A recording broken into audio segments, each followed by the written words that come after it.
Hello Motor Rider World fans, and welcome to episode 7 of Scoop or Poop. One definite scoop that we can now give to you. It was kind of between scoop or poop, but it is now very much a scoop. We mentioned it a couple of weeks ago, but Jack Miller has indeed now put pen to paper on a factory Red Bull KTM contract for 2 years. So we'll see him alongside our very own Brad Binder in the factory KTM team, switching from Team Red to Team Orange. Big question mark is now, how will that work out? We know the Daniele Petrucci from Ducati to KTM exercise didn't really work out. I do think Jack Miller is a step above Daniele. No disrespect to Daniele, but I think Miller's got a little bit more about him. But can he bring all that information? Can he translate all that information onto this very inconsistent KTM package at the moment? Going to be very interesting to see how Jack Miller performs. One thing I do know is Miller will fit straight into the team environment. He's really good friends with Brad Binder. He's got Guidotti as his team manager, who we all know they have had a great relationship at their time at Pramac Ducati. So I think the vibe will be great and the work ethic's going to be good. But can KTM just find that missing link, that missing something that is just not letting them be this consistent package? Having said that, Brad Binder is running 6th in the World Championship, but you know what I mean. They just, 1 week they're there, 1 week they're not, and then they can't get qualifying right, and they have to race from 16th and 17th on the grid, and it's just an inconsistent package at the moment. But Jack Miller is going to factory Red Bull KTM. I think it's going to be very interesting indeed. His move has obviously booted this man out of the Red Bull factory KTM team. We did a poop and a scoop, kind of a scoop, because I saw it with my own eyes, at Miguel Oliveira with his dad, who's his manager, with Paolo Ciabatti and the Gresini team, walking into the Gresini truck to potentially sign this contract. Yay, scoop, woohoo! Looks like we might have got that a little bit wrong. It looks like it's still a scoop, but there's a little bit of poop just drizzled all over it, because looks like there's been some complications with that contract. Miguel's got a personal sponsor that clashes with one of the Gresini sponsors, so they're trying to figure that out. But one thing that I don't want to say 100% scoop anymore, because there's always going to be a little bit of poop dribbled over it, but Miguel Oliveira has, from information I have been given, has signed a deal with Ducati. So Miguel Oliveira will be a Ducati rider in 2023 on a factory Ducati machine. Now, where does he go? Can he go to the factory team alongside Pecco Bagnaia? Yes, he can.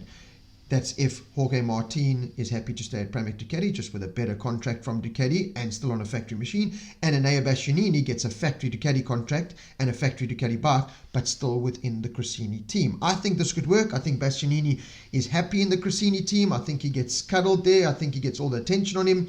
It's a nice family-run team. It's got Gresini name, which is the family name. I think it's a great opportunity for Bastianini to stay in that team and just have all the resources at his disposal with that Ducati factory contract, without going into the factory team and having that added pressure of being in the factory team. Miguel Oliveira, having been in a factory team, in the Red Bull KTM team now for a couple of years, I think he'll fit more into that factory role. But like I said, will Jorge Martin and Enea Bastianini be happy with that? We'll have to wait and see. Oliveira could still fit into the Pramac team in place of Martin if he goes to the factory team, and in the Gresini team if Bastianini goes to Pramac or the factory team there. So Oliveira will be on a Ducati. That much we do know. Which Ducati is still to be decided.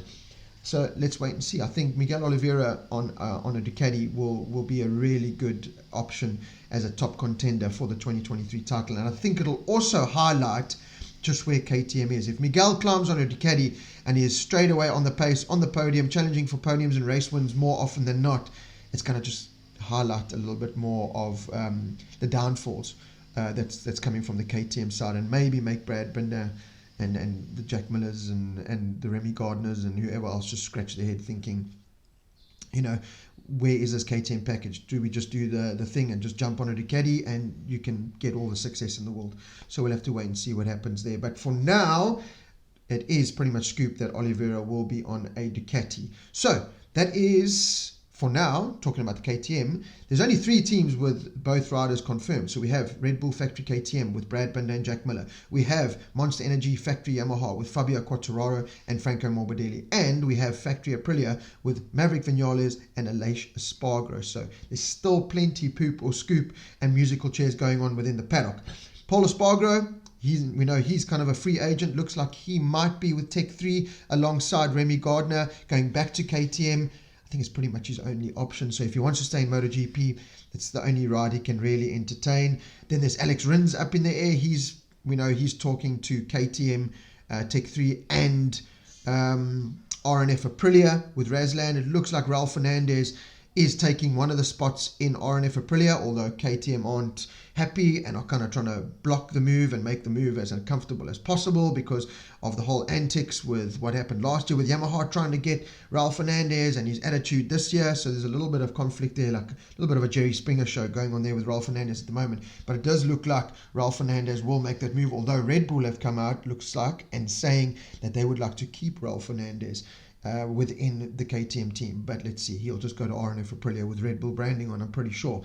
And then there's still our Darren Binder, who's put in a huge case over the last couple of races with his performances to take one of those seats in the RNF Aprilia or Tech 3 KTM. I know the relationship, from years gone by where Darren was in the factory Aprilia factory KTM Aprilia, factory KTM Moto 3 team, didn't go that well. So let's wait and see. Again, if it's the only option for Darren to stay in MotoGP, he'll definitely entertain it. But the riders on the block at the moment is Paulo Espargaro, Alex Rins, Joan Mir and Fabio Di Gianantonio. Joan Mir, looks like the Repsol Honda deal is still on, although it was supposed to be announced at Catalunya. There's been a kind of a halt in progress, what's happening there. So is Joan Mir now looking and waiting to see what happens with Marc Marquez? He doesn't want to be the rider there doing all the development. He wants to be alongside Marc. He wants to climb on a package that's going to be consistent from the word go. He doesn't want to have to do all this development all over again. So is he now trying to get himself a Ducati contract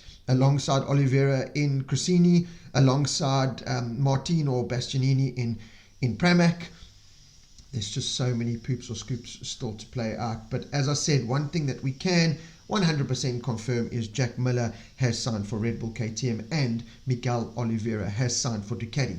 Which team is going to be in?